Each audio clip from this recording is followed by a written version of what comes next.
What's up?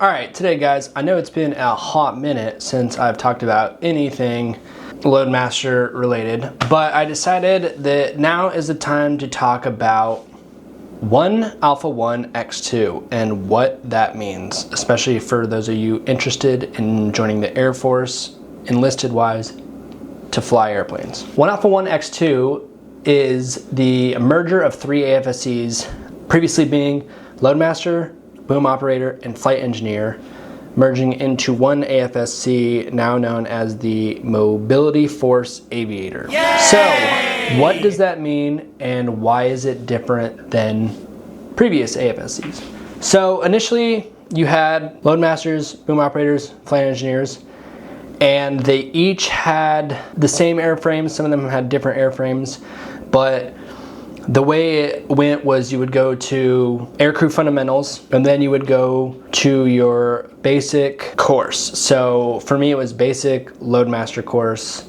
I believe for booms it was basic boom, basic flight engineer, etc. So those would be like individualized. They would focus specifically more on what those AFSCs entailed. So for Loadmasters we focused more on Loadmaster stuff. I'm not exactly sure how the course goes now. I haven't talked to many of the new MFAs and how it works, but essentially, let me take it back this way. When I went through, you did aircrew fundamentals, and then you went to basic Loadmaster school. Basic Loadmaster school was at Lackland right after your fundamentals course. And essentially, that's where you, one, picked your airframe. So we had the choices of C-130s, C-17s, C-5s, and a couple like AFSC 130s. And we, listed that out from 1 to whatever, including the bases that you could go to.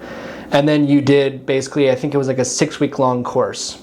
And you learned the basics of being a Loadmaster. A lot of it was just reading different publications. You learned how to load stuff, like a little bit. They have like a little model down at Lackland where you could load some stuff. Basically, you learned like math formulas, so on and so forth. And that course took up 6 weeks. And at the end of that course, you got your 3 level. So where I think that's changed now is you go from aircrew fundamentals, you go straight into the Mobility Force Aviator fundamentals course, which I believe is half the time of what the basic courses were. That is where you learn the broad scope of what each of the previous AFSCs or your new AFSC, what they do now. And you also, in that, just like before, in that same course, you get to choose from a list of not only like the bases but the airframe that you want to go to, and that can obviously change the course of how things might go. So if you're at the top of your list you put like KC-46 and KC-135 and all the associated bases, then what that tells the instructors or the court itself is that you want to be a boom operator. Same would go for the Loadmaster portion. The only thing with that is C5s. I think, going off of the little knowledge I know, that you can put C5 load versus C5 flight engineer or vice versa. But if you're I want to be on C5 because I want to be at Dover Air Force Base, and so I put all C-17s Dover, C5s Dover, that at that point you're at the will and the whim of the Air Force and what they need. So that is how I understand how the course goes now. Now, why did the Air Force decide to do this merger? It was to help balance the shortfalls with other airframes.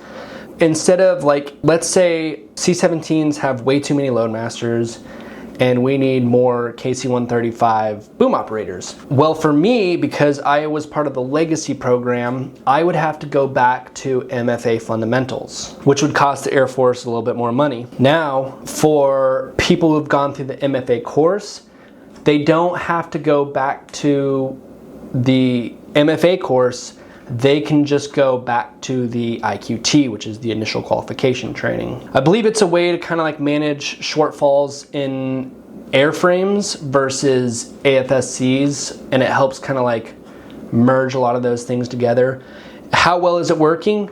I don't know. I'm not at that level to tell you whether it was a good idea or a bad idea. I haven't heard too many gripes or grumblings or complaints. We're still getting the same Loadmasters that we were getting when it was just the Loadmaster course versus the MFA course now, because you still have to go to your IQT regardless of whether you were in basic Loadmaster fundamentals or in the new Mobility Force Aviator fundamentals course. All right, so that being said, what is the job? For Loadmasters, if you want to know what the Loadmaster job is, I have a few videos that I can link somewhere here or below to kind of tell you what it is that Loadmasters do, more specifically what C-17 Loadmasters do, the courses we go through to end up to being an operational Loadmaster. For all of these AFSCs, you will go to Aircrew Fundamentals, your MFA course. Then, depending on what's going on, you can go to your IQT, or you can go to SEER school. Whether you go to SEER or IQT first, doesn't matter, you're still gonna go to both. But you go to SEER, then IQT. After IQT, then you go to your first duty station, or if you're cross-training, your new duty station, new AFSC, whatever. If you're curious about the IQTs, the locations, I wrote a list down here. For Loadmasters, C-17s, you go to Altus Air Force Base. For C-130s, you will go to Little Rock Air Force Base. For C-5s, you go to, you stay at Lackland, but you go to the Kelly Annex for the Loadmaster school there. For what a boom operator is, they're also experts in loading aircraft and aerial refueling. So boom operators do more stuff, I would say, in the air, air-centric. They're more in the battle space, the airspace, the fight, if you will. And yeah. For boom operators, your LIQ will either be on KC-135s or KC-46s. Both those IQTs are at Altus Air Force Base. All roads lead to Altus. For flight engineers, those who monitor and operate complex aircraft engines, systems, and other electrical components. The C-5 IQT for FEs is going to be Lackland, the Kelly Annex. For the C-130H, that will be Little Rock. E-3 Sentry will be Tinker Air Force Base in Oklahoma. And the E-4 Nighthawk, the Doomsday plane as they call it, will be at Offutt Air Force Base. So, to go back, what is the difference? Loadmaster's primary job is to be an expert in aircraft loading and weight and balance on the aircraft. Other details with that, you become a glorified flight attendant. You do have to take care of people, you have to know emergency things, you have to be able to back up pilots with checklist, you can do airdrop stuff, yada yada yada. But your main job is being an expert at loading aircraft. Boom operators, as I said before, your main job is to operate the boom while you are refueling other aircraft in flight. Your secondary job is loading up aircraft, because your aircraft can also take cargo. And also, on top of that, you can move people as well. So like, you know, the secondary flight attendant type stuff. And then flight engineers.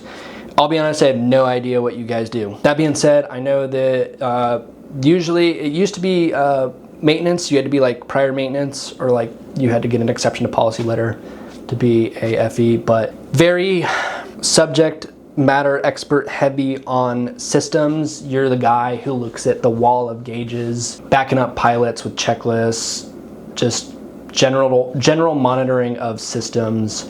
I don't think that FEs, unless asked to by the rest of the crew, ever actually will touch cargo. So that is the biggest difference. If you don't want to be a pallet pusher, tow smasher, go the flight engineer route. I think you can also, with flight engineer, you can get like so many hours up to help with like FAA certifications or FAA. So if like your long-term goal is to be a pilot of some sort, this can actually help you get hours towards whatever it is that you're trying to do. Don't take my word for it. But yes, more systems centric versus Loadmasters being pushing, sweating, boom operators, operating, refueling the fight, and yeah. So the day-to-day life of a mobility force aviator or a career enlisted aviator as the whole entity varies from aircraft to base to guard, reserve, active. As a new guy, you will be a line flyer. You will be learning everything you can to be more proficient at your job, whether you're flying around the world on a C-17 or a KC-46, 135. Same with 130s and C-5s. You will be out there just like grinding, learning how to do your job. FEs, I'm not sure like what it is you guys do, so I can't speak on that, but I figured if there was anywhere that you guys might want to look for information, it would be the guy who has talked about kind of like how the pipeline works for Loadmasters previous to this merger. So I hope this helps a little bit. If you guys have questions, whether it is about the Loadmaster direction or even the flight engineer direction, feel free to just like comment below and ask. I do not have all the information, but I have enough friends in the system that I can get you the information that you are looking for when it comes to things like the boom operator route or the flight engineer route and how that differs in lifestyle versus being like a C-17 load guy. So anyways, thanks for checking this out. I hope this was helpful. And if not, then I'm sorry. So good to see you guys again. See you.